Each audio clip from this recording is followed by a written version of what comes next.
Detroit, 1984. Cold case solved. Arrest shocks community. September 2013. A heavy atmosphere shrouded the abandoned Packard plant on Detroit's east side, less than 4 miles from downtown. The skeletal remains of the old automobile factory rose like a steel graveyard, twisted beams, collapsed roofs, and graffiti-scarred walls stretching across 40 acres of urban wilderness. Inside the labyrinth of ruined corridors, Chief Demolition Engineer Marcus Lowell moved slowly, his boots crunching broken glass and rust flakes with each step. A thin beam from his flashlight cut through the swirling dust, gliding over rusted conveyor belts, hollowed-out machinery, and dangling electrical wires. He had supervised demolition sites for 21 years, but the Packard plant was different, haunted in a way words failed to describe. It felt alive, watching. Tonight was supposed to be a routine structural check, but routine ended the moment his flashlight grazed the floor of the South Mechanical Hall. There, beneath cracked concrete, a steel plate welded into the floor, its surface completely concealed under decades of dust. Marcus crouched, wiped debris aside, and frowned. "This wasn't in any blueprint," he muttered. The original 1903-1957 design documents included no such panel, no underground chamber, no reinforced compartment, and certainly no sealed metal vault hidden beneath a concrete slab. He touched the plate. Cold. Too cold. A chill pricked the back of his neck. He raised his radio. "Control, this is Lowell. I need backup at the old Packard plant and send the forensics team." His voice echoed through the steel corridors, bouncing off rusted walls and collapsed air ducts.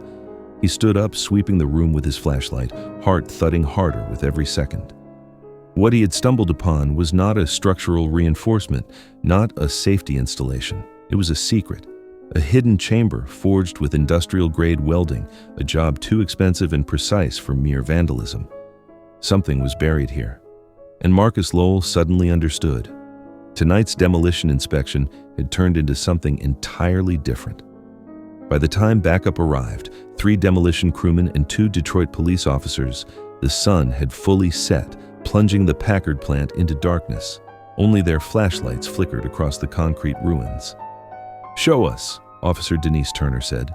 Marcus pointed to the steel plate. The officers knelt, tapping and listening. "Hollow," said Officer Grant. "Cut it," Turner ordered. A demolition crew member unpacked an oxyacetylene torch, sparks showering as he sliced through the steel. When the plate finally loosened, the officers pried it open. A gush of air, cold, stale, preserved for decades, poured out. Turner shined her light downward. A ladder descended into darkness. The officers exchanged tense glances. Turner went first. The ladder led into a cramped, welded steel chamber barely 10 feet long. The air smelled of rust and rot. And in the far corner, Turner stopped breathing. A body lay curled in the fetal position, or what was left of one. The remains were mummified from decades of isolation, clothing fused to bone, hair preserved by dry air, skin clinging tightly to the skull. But one thing stood out. Around the corpse's neck hung a rusted locket. Inside, a faded photograph, a teenage girl smiling. Detective Aaron Cole had seen that face countless times. The girl from 1984. Lydia Marsh. The cold case that had destroyed his life had just burst back open, and Detroit's longest unsolved disappearance had resurfaced from beneath the Packard plant floor, hidden, sealed, and forgotten, until now. Detective Aaron Cole, now 67, awoke to the shrill buzz of his landline phone. His heart raced. Even after a lifetime in law enforcement, late-night calls never felt normal. He reached for the phone. Cole. "Detective, it's Turner," came the voice. "You need to get down to the Packard plant, now." Cole sat up, rubbing his eyes. Turner's voice was different, tight, strained. "What happened?" he asked. There was a pause, a heavy one. "We found something sealed under the South Mechanical Hall." Cole's pulse quickened. "What kind of something?" Another pause. "A body." Cole's breath caught in his throat. Turner continued quietly. "A teenage girl. Long red-brown hair. Clothing consistent with the 80s. And Cole," she hesitated. There's a locket with a photo inside. The room spun. Lydia Marsh. He didn't need her to say the name. Cole had lived with the ghost of that 18-year-old girl for nearly 4 decades.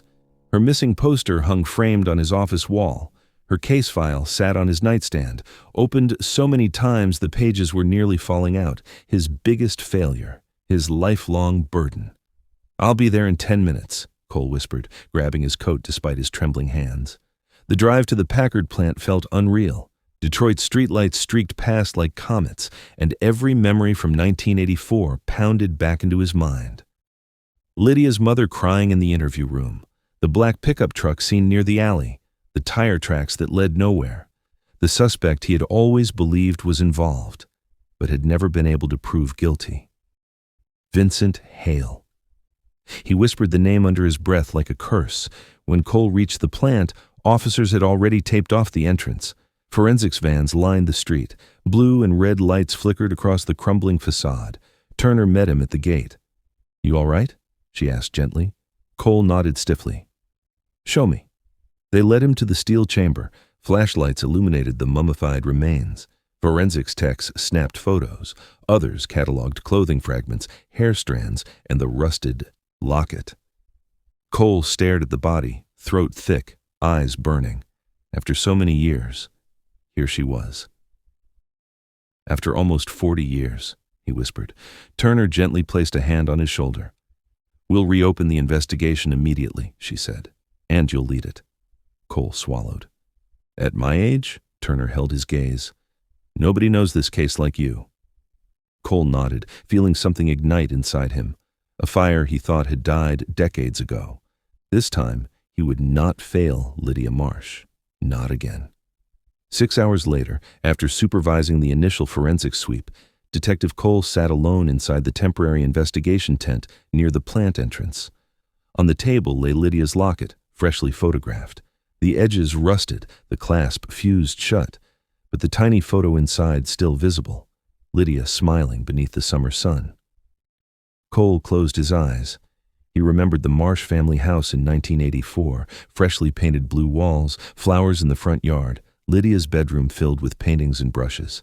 He remembered her mother's trembling hands as she clutched her daughter's sketchbook. "She never walks alone," Helen Marsh had said. "She always calls me before leaving work." But on that July night in 1984, Lydia never made it home. Cole opened the old case file, its cracked edges and faded ink almost sacred to him. He reread the key details. Last seen, 8:47 p.m. Location, Maplewood Street. Witness report, black pickup truck idling nearby. Evidence, partial tire tracks, fiber from shirt. Primary suspect, Vincent Hale. Case status, unsolved, closed 1986. Over the years, Cole had interviewed everyone. Friends, co-workers, neighbors. Every alibi but one had checked out clearly. Vincent Hale, the quiet mechanic in East Detroit, a man with no criminal record, no violence in his past, and a reputation for helping neighbors for free. But something had always been off. He refused multiple interviews. He claimed he was working the night Lydia vanished, yet no employee could verify it. His black pickup truck mysteriously disappeared months after the incident. Cole had tried to push the department to dig deeper, but without evidence, they shut him down. Now, with Lydia's body recovered, murder confirmed, Cole knew the investigation would finally have teeth.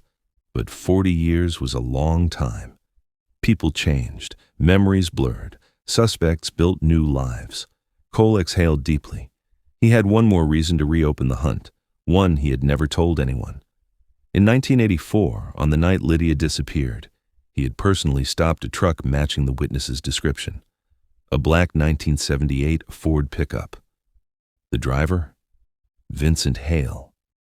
At the time, Hale said he was coming home from a repair job. No clear signs of guilt. Cole had let him go. He had lived with the regret ever since. Now Lydia Marsh was proof. Hale had lied. Cole stood, grabbed his coat, and turned to Turner. "We're paying." "Vincent Hale, a visit." Vincent Hale's auto repair shop sat on the corner of East Warren Avenue, a squat brick building whose faded sign, Hale's Auto Solutions, clung stubbornly to the rusted frame above the entrance. The shop had barely changed since the 1980s. Same cracked pavement, same peeling paint, same dim yellow lights flickering inside. Detective Aaron Cole found the familiarity sickening. He stepped out of the car with Turner at his side. "You sure you're ready for this?" she asked. "I've waited 40 years, he replied. They entered the shop. Inside, Vincent Hale stood over an open engine, his hands black with grease. He was older now, mid-60s, with thinning gray hair and a slow, steady posture. But his eyes, those hadn't changed. Cold, watchful, calculating. He turned as they approached. "Detectives," he said calmly, wiping his hands on a rag. "What can I do for you?" Cole didn't waste time. "We found a body at the Packard plant tonight." Vincent's hand stopped mid-motion. "A body?" he repeated. "So what does that have to do with me?" "A teenage girl," Turner added, "sealed under a welded steel plate." Vincent raised an eyebrow. "Terrible. But I still don't see—" Cole opened a folder. Inside, Lydia's photo, her hair, her smile, her youth frozen in time. Vincent's expression flickered, just for a second. That was enough. Cole stepped closer. "You knew her." "I knew a lot of people in the 80s. "But you denied knowing her in 1984, Cole pressed, "even though your shop was 3 blocks from where she disappeared." Vincent shrugged. "Memory fades." Cole leaned in, voice low.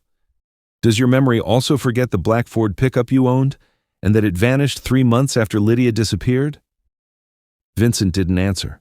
Turner crossed her arms. "We're reopening the investigation. You'll need to come in for formal questioning." Vincent finally met Cole's eyes. "After 40 years, you're still obsessed with that girl?" Cole stared back, unblinking. "I made a promise," he said softly. "And I keep my promises." For a long moment, Vincent didn't move. Then, "I'm not going anywhere," Vincent said coolly. "You want me at the station, I'll be there tomorrow morning." Cole knew better. People who said that usually didn't show up, but he let Vincent walk, for now. Because tonight, Cole wasn't looking for a confession. He was looking to see if Vincent Hale still lied, and every word tonight told him the answer. Yes. The Detroit Forensic Center smelled of disinfectant and metal. Clean, sterile, clinical. A stark contrast to the rotting industrial ruins where Lydia had been found. Megan Cole stood over the steel examination table, her gloves on, her expression steady but hollow. Her father entered the room slowly. The sheet-covered remains were laid, out in careful anatomical order, every bone catalogued, every fragment preserved. "She was sealed for decades," Megan said quietly. "That's why she's in this condition. The air inside the chamber was dry, almost like a time capsule." Cole swallowed. "Cause of death?" "We're still working on that," Megan said, "but preliminary signs show trauma to the skull." "A blow?" Cole asked. Megan nodded. "Yes, possibly with a heavy tool." "A mechanic's tool." Cole's jaw tightened. Megan continued. "There's something else." She walked to a tray beside the remains and lifted a transparent evidence bag. Inside was a small silver pendant. "The locket?" Cole whispered. Megan carefully opened it with micro-tools. Inside, 2 minuscule photos. Left, Lydia. Right, a boy around 17, smiling shyly. Cole froze. A boy. "Who is he?" Cole whispered. "We don't know yet," Megan replied. "But the photo looks personal, intimate." This was new. This wasn't in the 1984 case file. Lydia's parents had never mentioned a boyfriend. Megan added, "There's more. We found fibers on her shirt, blue microfiber. Modern testing shows they match upholstery typical of pickup trucks from the 1980s. Cole nodded grimly. "The Ford," he said. "Yes," Megan confirmed. "Anything else?" Megan hesitated. "Dad, the steel chamber wasn't sealed by accident." Cole frowned. "What do you mean?" She pulled up a blueprint comparison on the screen. The chamber was custom built, welded with industrial precision. Whoever made it had welding skills and access to factory equipment from that era. Cole exhaled slowly. Vincent Hale had worked part-time at the Packard facility in the early 80s before it shut down. Everything was converging. Every road pointed back to him. Megan looked at her father, worry tightening her features. "Dad, if this case breaks, it'll be the biggest Detroit cold case solved in decades." Cole nodded. and I'm not stopping until we get the truth. The next morning, Cole and Turner visited the Marsh household, what remained of it. Lydia's mother, Helen Marsh, now 83, lived alone in a small retirement home on the edge of Detroit. Her eyes were dimmer, her steps slower, but her memory, that was still painfully sharp. She recognized Cole immediately. "Aaron," she whispered, tears welling, "please tell me you found her." Cole sat beside her, gently taking her hand. "Yes," he said softly. "We found her yesterday." Helen broke down in quiet, trembling cries, grief mixed with relief, decades overdue. Turner placed a comforting hand on her back. When Helen finally calmed, she whispered, Where was she?" "Hidden under the Packard plant," Cole answered. Helen closed her eyes. "I always knew someone took her. She would never leave." Cole nodded. "Mrs. Marsh, we found something with her. A locket with 2 photos. Helen's face shifted. Fear, recognition, sorrow. Cole opened the evidence photo. Inside, Lydia and the unknown boy. Helen stared at the photo for a long time before speaking. "That's Jonathan Reed," Cole frowned. "We never had his name in 1984, Helen nodded slowly. "They kept it secret. Lydia's father didn't approve. Jonathan was from a rough neighborhood, home problems. But Lydia loved him." Cole asked, "Did he drive?" Helen hesitated. "Yes," she whispered. "He had a black pickup truck." Cole froze. Turner's eyes widened. A second suspect, one never documented, one who had vanished from the records. Cole leaned forward. "Where is Jonathan now?" Helen shook her head. "I don't know. He disappeared from the neighborhood before Lydia did. Nobody saw him again." Cole and Turner exchanged a look. 2 black trucks, 2 men, 2 motives, 2 missing pieces. Cole stood. "This case isn't just opening," he murmured. "It's exploding." The late-night snowstorm had finally eased, leaving Detroit glazed in a thin sheet of frost. Inside the precinct, fluorescent lights hummed faintly as Detective Marlowe stood over the evidence board, arms crossed, jaw tight. Every new clue added more weight, but also more clarity. Officer Priya Desai entered, holding 2 styrofoam cups of coffee. "Chief wants to see you," she said quietly. "Says it's urgent." Marlowe took the coffee but didn't drink. "Did they identify the fingerprints on the steel plate?" Desai shook her head. "Not fully. Partial matches only. But the lab said something else turned up." "What?" She lowered her voice. "Traces of refrigerant chemicals. Industrial grade. The kind used in the old refrigeration warehouses along the riverfront." Marlowe froze. The old riverfront warehouses had been abandoned since the late 90s. One of them, he remembered, used to be managed by a man named Silas Crowley, a name that had popped up in the 1984 missing person files more than once, but never strongly enough to build a case. "Bring up everything we have on Crowley," Marlowe said. "Old employment records, property deeds, affiliations, everything." Desai nodded and slipped out. 2 hours later, Marlowe and Desai stepped out of their cruiser into the frigid air of Detroit's riverfront. The warehouse loomed like a sleeping beast. Massive steel doors, windows shattered, walls tagged by decades of graffiti. "This place reeks of trouble," Desai muttered. Marlowe pushed the door open. Cold air flooded out. The inside smelled of dust, oil, and something else, something metallic. They moved cautiously, flashlights sweeping over broken machinery and dangling chains. Frost clung to the floor like thin white veins. "Look," Desai whispered. At the far end of the warehouse was an old walk-in freezer. Its door was rusted, warped, but still intact. Marlowe approached slowly. The small inspection window was smeared with something dark. He wiped it with his sleeve and stiffened. Inside, behind the fogged glass, was a single leather glove, and beside it, a human shape. "Get forensics," Marlowe said. "Now." Desai stepped back, dialing frantically. Marlowe kept staring into the tiny window. The body inside wasn't simply stored.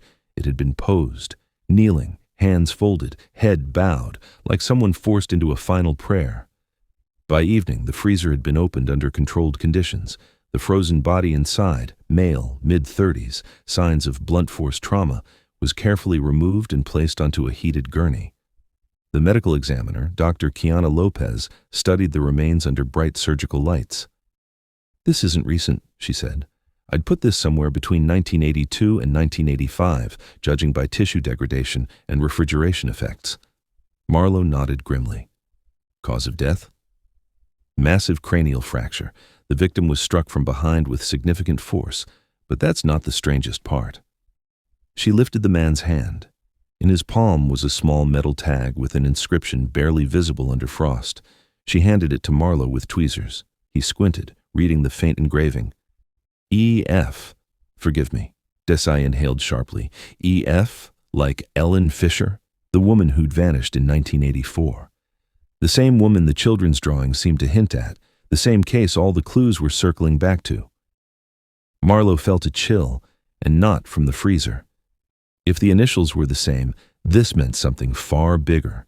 This man wasn't Ellen Fisher, but he knew her, or knew what happened to her, and someone wanted that message preserved, literally frozen in time. Back at the precinct, Marlowe pinned the metal tag onto the evidence board. Desai typed rapidly.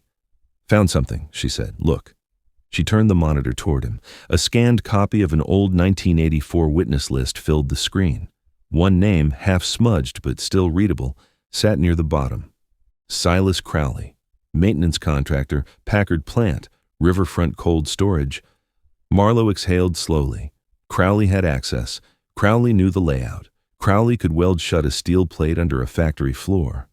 And Crowley disappeared from Detroit records in 1986. "Get the last known address," Marlowe said, "and check for relatives still in state." Desai's fingers flew. "He has one surviving family member," she said. "A nephew, lives in Dearborn. Name's Adrian Crowley." Marlowe grabbed his coat. "Let's pay him a visit." The small house on Pine Ridge Lane looked quiet, almost peaceful. Christmas lights still hung from the gutters, even though the holiday had passed months ago. A man in his early 40s answered the door. "Adrian Crowley?" Marlowe asked. Adrian nodded cautiously. "Yes, something wrong?" "We're with DPD. We need to talk about your uncle, Silas Crowley." A shadow crossed Adrian's expression. "Come in," he said softly. Inside, the house was tidy but filled with old photographs. Family gatherings, fishing trips, birthdays. Adrian sat heavily on the sofa. "My uncle. He wasn't a good man," he began. "But he wasn't a killer. At least, I don't think he was." "What made you doubt him?" Desai asked. Adrian swallowed. "He used to have nightmares, violent ones. He'd scream about the girl in the corridor, and he always kept his basement locked. He said some things in life need to stay buried." Marlowe leaned forward. "When did you last see him?" 1986. He left Detroit suddenly. No note, no goodbye. My father, he always suspected he'd done something terrible." "Do you know where he went?" Adrian hesitated, then stood up, crossed the room, and opened an old drawer. He pulled out a torn envelope. "This came in the mail in 1999, he said. Marlowe took it carefully. Inside was a slip of paper, stained and crumbling. 3 words were scrawled in trembling handwriting. "It wasn't me." Detective Marlowe stared at the crumpled slip of paper in Adrian's trembling hand. "It wasn't me." 3 words that felt less like a denial and more like a confession with the edges sanded off. "When you received this letter," Marlowe asked carefully, "did you tell anyone?" Adrian shook his head. "My father didn't want the police involved. He said my uncle had demons, and sometimes demons drag you down with them." Desai exchanged a glance with Marlowe. "Do you recognize the handwriting?" she asked. Adrian hesitated, then nodded. "It's his. I'd seen him write hundreds of notes when I was a kid. Same shaky loops, same crooked S." Marlowe folded the paper back into the envelope. "Adrian, do you know where he mailed it from?" Adrian swallowed. "That's the strange part. There was no city stamp, no return address, just a faded postmark number." Marlowe frowned. "Can I see it?" Adrian handed him the envelope. The postmark was barely visible, just Nuckertu 147, a number with no city name, a ghost location. "Thank you," Marlowe said, rising. "If we have more questions, we'll come back." Adrian's eyes grew moist. Detective, if my uncle really did something, I need to know. I need the truth, even if it destroys everything I believed. Marlowe placed a hand on his shoulder. We'll find it. Back in the car, Desai typed rapidly into the police database. Postmark 2147, checking. Seconds ticked by, then, no match, she muttered. No city, no district, nothing. It's like it was stamped by a phantom post office. Marlowe stared out the windshield. Try older archives. She opened a dusty database rarely touched. Legacy USPS codes discontinued in the late 80s. After a moment, her eyes widened. Got it. Marlowe leaned closer. Postmark number 7 belonged to a temporary mail processing station used only once during the winter of 1999 for a construction project on the outskirts of northern Michigan. A station that was operational for exactly 19 days, then dismantled. Marlowe exhaled slowly. So the letter came from somewhere near the old Upper Peninsula logging routes. Desai nodded. That's wilderness, miles of forest, perfect place for someone to disappear or hide. Marlowe's face hardened with determination. Get the state records. I want every abandoned cabin, worksite, and hunting lodge within a 50-mile radius of that temporary postmark station. The next morning, after hours of searching aerial images and land deeds, Desai printed a map and laid it across the evidence table. 5 possible structures, she said, but this one, she tapped a cabin symbol deep inside the Huron National Forest, was rented briefly in 1999 under a fake name, cash, no ID, and the rental manager described the tenant as a thin older man with a limp. Marlowe felt the pieces slide together. Silas Crowley had a limp from an old machinery accident in '83.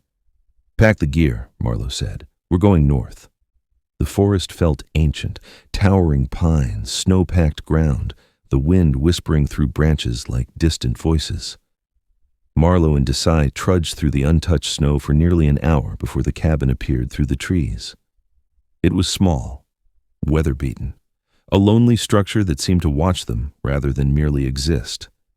Desai steadied her breath. No footprints, no signs of recent activity. Marlowe approached the door and touched the knob, ice cold, locked. He stepped back, pulled out a small rule bar. Move. With a sharp snap, the lock gave way. The door creaked open. Inside was darkness, stale, heavy, suffocating. Marlowe clicked his flashlight. A small room, a wooden table, a collapsed cot, papers scattered across the floor like leaves, and on the far wall, carved directly into the wood, were 4 chilling words. I saw her too. Desai whispered, "Oh my God." Marlowe's heartbeat slowed, heavy as thunder. If these words belonged to Silas Crowley, it meant only one thing. He hadn't run from guilt. He'd run from fear. As they searched the cabin, Marlowe's boot struck something hollow beneath a plank. He knelt, pried it up. A small metal box lay hidden in the dust. Desai inhaled sharply. Open it. Marlowe lifted the lid. Inside were a rusted Polaroid camera, an old silver key, a folded map of Detroit from 1984, and a note written in the same shaky handwriting.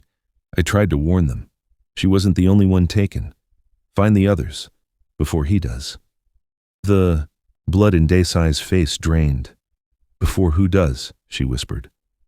Marlowe didn't answer, because beneath the note was something worse, a photograph, a blurred Polaroid of a shadowy figure standing in a corridor of the Packard plant, holding a woman by her wrists. The Polaroid trembled slightly in Marlowe's gloved hand. The image was low quality, but unmistakable. A tall figure, face obscured, standing in one of the Packard plant's forgotten corridors. In front of him, a woman's silhouette, her posture limp, her wrists restrained. Desai's voice cracked the silence. That can't be Ellen Fisher, right? The timeline. No, Marlowe said flatly. It can't be. She disappeared in the fall of '84. This Polaroid stock wasn't even released until '86. So he took another girl. Desai's voice trailed off. Or more than one. Marlowe slipped the photograph into an evidence sleeve. Silas wasn't hiding because he was guilty, he murmured. He was hiding because he saw something he was never supposed to see. The cabin seemed to grow colder. Outside, the wind howled like a warning. Back at the cabin's table, Marlowe spread out the 1984 Detroit map. Red circles were drawn in shaky ink: the Packard plant, the riverfront cold storage warehouses, a row of abandoned duplexes on Harrington Street, and an industrial tunnel system beneath Jefferson Avenue. Desai pointed at the tunnel mark. This wasn't in any police report from '84. Why would Silas know about it? Marlowe exhaled. Because during the early '80s, maintenance contractors like him worked in those tunnels. Detroit ran steam lines, electrical conduits, refrigeration pipes. Some corridors were never documented properly. So whoever he saw, Desai whispered, could move bodies through them without being detected. Marlowe nodded slowly. And could store them for years, decades. Desai's throat tightened. How many victims are we talking about? Marlowe folded the map. Too early to know, but one thing is clear: whoever our suspect is, he used Detroit's forgotten underground like his own hunting ground. Desai picked up the old silver key from the metal box. Look at the teeth, she said. This isn't a house key, too narrow. Marlowe studied it. And too long, he added. Could be for a storage unit, a locker, maybe an old city maintenance access room. He turned it over. A number was stamped faintly on the back. 39B. Marlowe's eyes narrowed. I've seen this format before.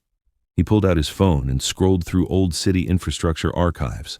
After a moment, there, he said, tapping a photo. Detroit used coded locks for underground maintenance access points. The B units were for the deeper steam tunnels. Desai's face paled. So Silas had a key to the lower levels? Marlowe nodded grimly. And probably used it in 1984. Desai stared at the key as if afraid it might burn her fingers. What was he doing down there? Maybe hiding, Marlowe said. Maybe running.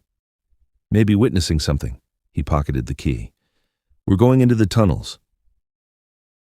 2 days later, Marlowe and Desai stood at the sealed entrance of access point B39, a rusted steel hatch behind a long abandoned power substation on Jefferson Avenue.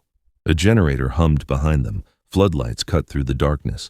Forensics had verified the key belonged to this hatch. You ready? Marlowe asked silently.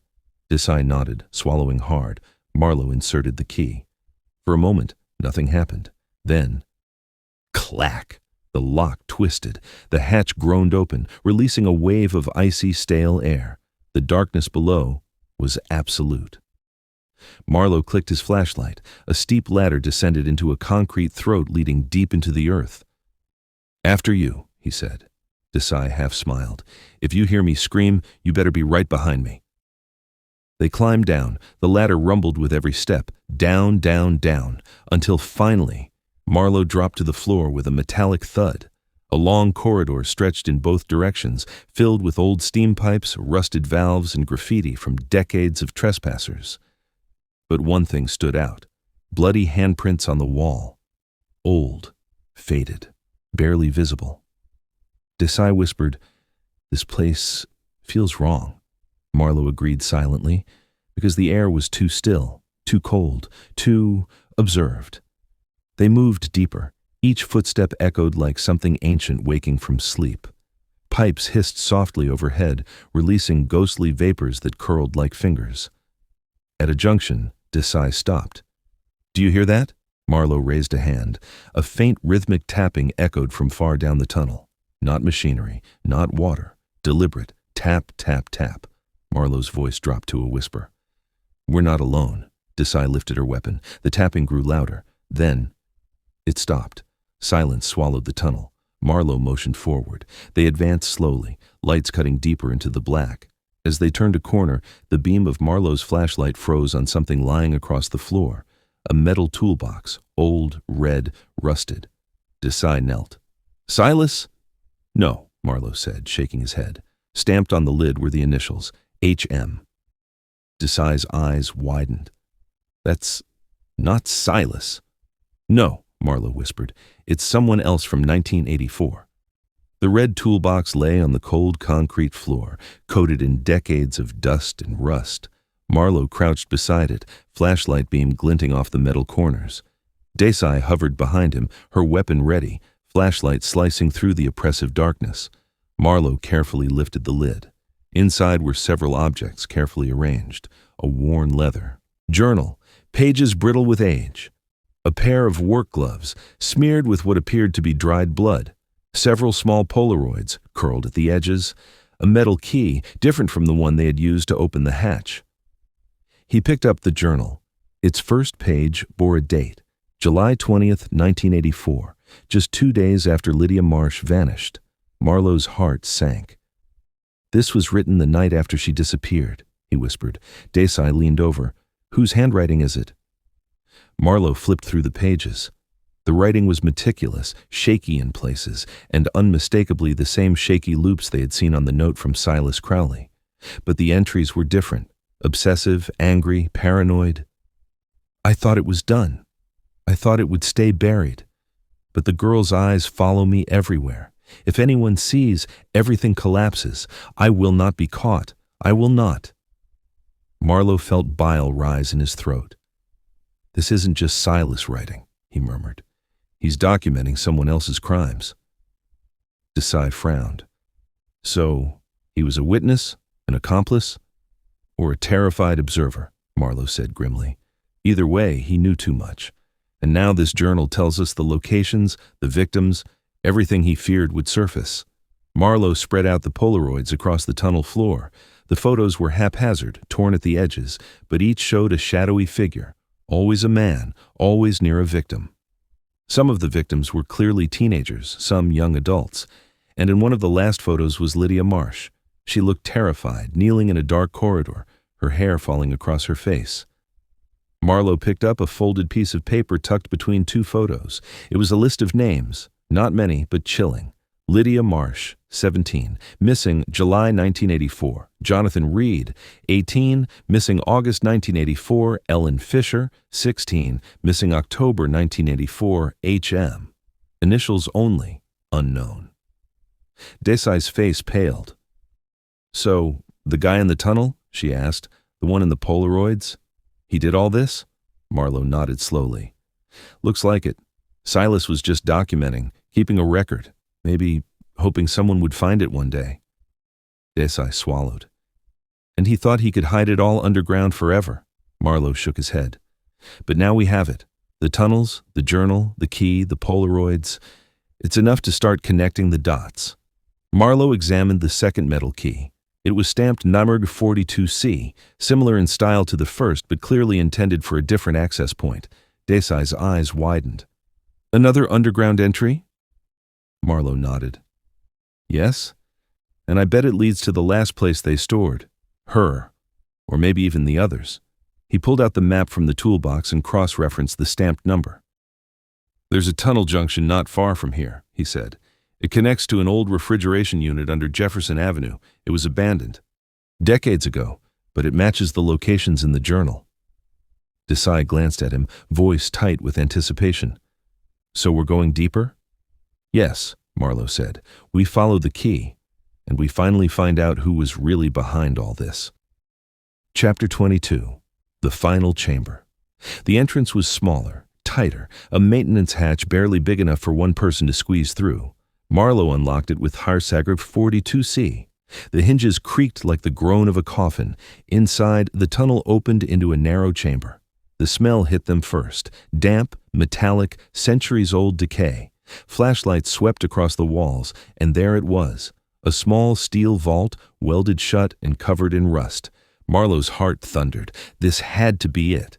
He carefully examined the welds. They were fresh compared to the rest of the tunnel, likely tampered with in the last few years.